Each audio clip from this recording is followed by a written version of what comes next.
ginagawa mo dyan kaya, Eunice? Nilalapit mo ba talaga sarili mo sa peligro? Naku, oo na kasi ako kay Eunice. Hindi na ako pwede umatras. Isa pa kaibigan ko rin naman siya. Kaibigan mo naman yung jowa niya.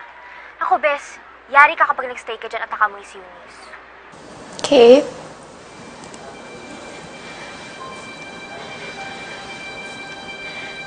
Okay.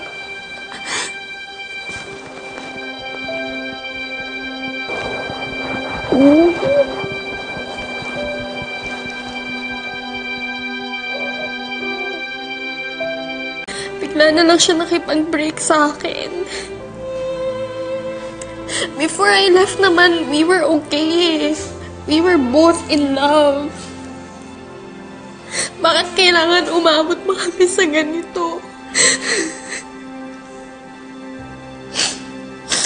Wala ba siyang sinabing dahilan? He told me he needs some time off and he needs to sort out his feelings. Eunice, ganun naman lahat ng relationships, di ba? Mahal na mahal ko si Tristan. Sobra. He's more than just a boyfriend to me.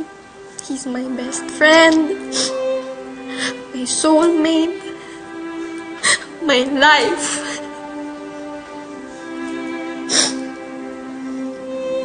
Just the thought of losing him, it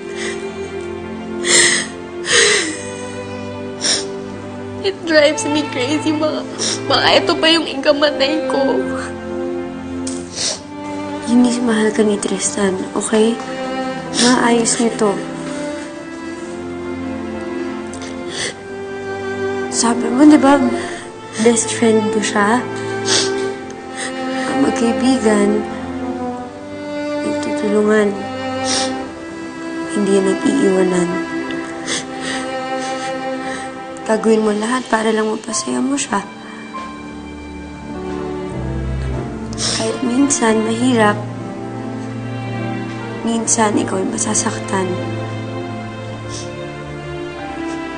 Ayos lang kahit ikaw ay maagrabyado. Mahal ka ni Tristan, Eunice. Maniwala ka sa akin.